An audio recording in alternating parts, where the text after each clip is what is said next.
Hello friend, welcome to Sunny educational technical. तो चलिए आज आपको हम बताते हैं कि मोबाइल में थर्मिस्टर को क्यों लगाया जाता है और उसका काम क्या होता है और मोबाइल में थर्मिस्टर को कैसे कनेक्ट किया जाता है। तो मेनली थर्मिस्टर होता है क्या है, मेनली ये हीट सेंसिंग रजिस्टर होता है। ठीक है, यानी कि जैसे जैसे थर्मिस्टर पे लाइट पड़ेगा, जैसे यहाँ पे हम दिखाए हैं, थर्मिस्टर इस टाइप का आपका रहेगा।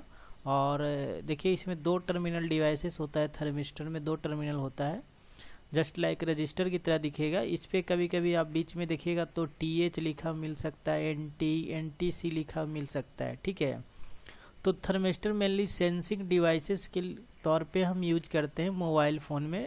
दो मल्टीपल लगा हुआ हो सकता है मोबाइल फोन में। कहीं पे CPU का टेम्परेचर को सेंसिंग करने के लिए भी लगा हुआ होता है, कहीं बैटरी का टेम्परेचर सेंसिंग करने के लिए भी लगा हुआ होता है। तो दो या तीन मेनली मिल जाते हैं ये सेंसिंग रजिस्टर थर्मिस्टर, आपको मोबाइल में मिल जाएंगे। तो मेनली थर्मिस्टर का काम क्या होता है, हीट को ये सेंस करता है। जैसे CPU चलते चलते कितना गर्म हो जाता है, गेम उम खेल रहे हैं तो CPU काफ़ी हीट हो जाता है, तो वो सेंसिंग करके अपना एक वोल्टेज जनरेट होता है जो वोल्टेज डिवाइडर के रूल पे काम करता है। उससे सेंस करता है CPU की कितना हीट हो गया। अगर ज़्यादा हीट हो जाता है ओवर लिमिट, उसके कोडिंग के अकॉर्डिंग फंक्शन लिखा रहता है, तो अपना एरर शो करना शुरू कर देता है डिस्प्ले। तो समझिए कैसे काम करता है। तो जैसे ही इस पर लाइट पड़ेगा ना, तो इसका रेजिस्टेंस इंक्रीज हो सकता है या डिक्रीज हो सकता है, डिपेंड अपॉन द किस टाइप का ये है जो थर्मिस्टर है। तो मेनली थर्मिस्टर को आप समझिए तो दो टाइप का होता है। पहला होता है PTC थर्मिस्टर, ठीक है। दूसरा होता है NTC थर्मिस्टर। PTC के मतलब होता है पॉजिटिव टेम्परेचर कोफिशिएंट। इसके केस में क्या होगा, थर्मिस्टर का वैल्यू जब लाइट पड़ेगा तो इसका जो रेजिस्टेंस का वैल्यू रहेगा वो आपको इंक्रीज करेगा। ठीक है, और NTC में क्या होता है, इसको बोलते हैं निगेटिव टेम्परेचर कोफिशिएंट। ठीक है, थर्मिस्टर। तो इसमें क्या होगा कि इसका रेजिस्टेंस का वैल्यू होगा वो डिक्रीज होगा लाइट पड़ने के बाद। लाइट या हीट होने के बाद, लाइट को जरूरी नहीं है, हीट भी होगा तो इसका रेजिस्टेंस है जो चेंज होगा। बाय द वे मान लीजिए इसका इनिशियल रेजिस्टेंस 10K है, तो अब जैसे ही इस पे लाइट पड़ेगा तो अगर बाय द वे ये रेजिस्टेंस अगर PTC है तो क्या होगा, ये बढ़ जाएगा। मान लीजिए 10K था तो 10 100K बन जाएगा। इस तरह से इसका रेजिस्टेंस का वैल्यू डिक्रीज करेगा। अगर यही रेजिस्टेंस NTC के पास लगा हुआ है तो इसमें क्या होगा, डिक्रीज हो जाएगा। मान लीजिए 10K रेजिस्टेंस था तो उस पर हीट पड़ेगा तो 19K हो जाएगा, 18K हो जाएगा, 17K हो जाएगा, 16K हो जाएगा। तो इस तरह से देखिए रेजिस्टेंस है जो डिक्रीज होता जाएगा जब भी ये हीट होगा।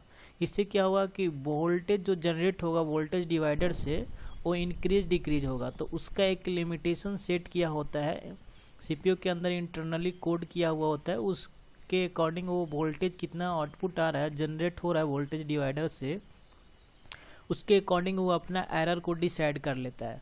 तो मेनली आपको समझ में आ गया होगा थर्मिस्टर क्या है, हीट सेंसिंग रेजिस्टेंस है, और उस पर टेम्परेचर पड़ने के बाद वो इंक्रीज डिक्रीज हो सकता है, लेकिन डिपेंड करता है कि कौन सा आप थर्मिस्टर यूज कर रहे हैं। जैसा कि आपको हम बताएं दो टाइप का थर्मिस्टर होता है मेनली, PTC और NTC। मोबाइल में देखा जाए तो हमेशा मोबाइल में NTC ही यूज करते हैं हम लोग। ठीक है, निगेटिव टेम्परेचर कोफिशिएंट है। इसमें क्या होगा, NTC अगर थर्मिस्टर है तो रेजिस्टेंस का वैल्यू डिक्रीज होगा, अगर PTC है तो रेजिस्टेंस का वैल्यू इंक्रीज होगा। अब इसको हम देखते हैं इसका सर्किट कैसे काम करता है। तो चलिए हम इसके सर्किट पे चलते हैं। तो जैसा कि हम बताएं कि थर्मिस्टर होता है वो हमेशा वोल्टेज डिवाइडर सर्किट की तरह काम करता है। तो यहाँ पे देखिए एक वोल्टेज डिवाइडर सर्किट हम लगा दिए हैं। अगर वोल्टेज डिवाइडर सर्किट आपको सही से नहीं समझ में आता है तो आप हमें कमेंट कर सकते हैं, हम आपको फिर से एक उस पर वीडियो बना सकते हैं।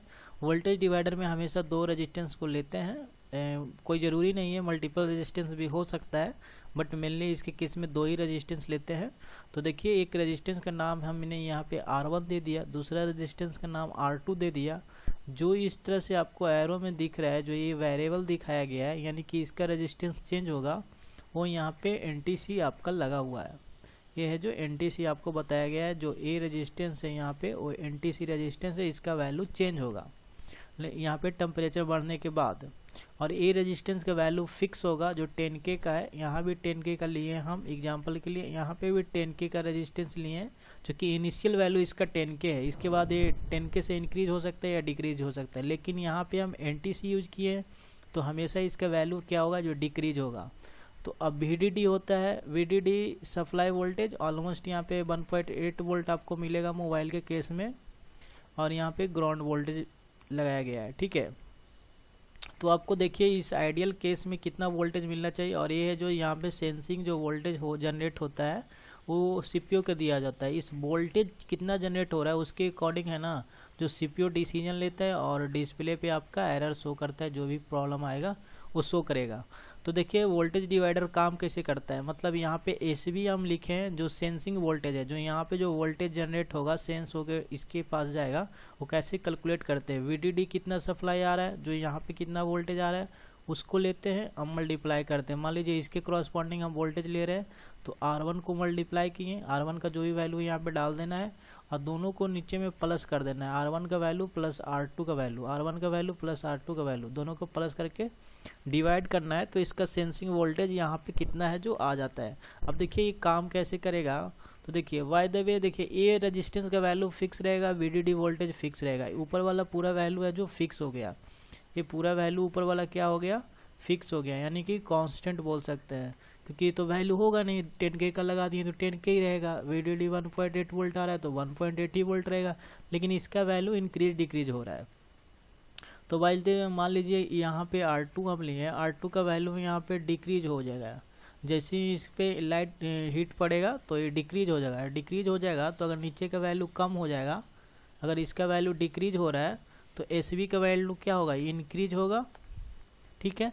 तो यहाँ पे देखिए इनिशियली केस में यहाँ पे आप देखिएगा तो दोनों 10K रेजिस्टेंस है, तो जो आइडियल केस में यहाँ पे वोल्टेज जनरेट होगा 0.9 वोल्ट आएगा, ठीक है।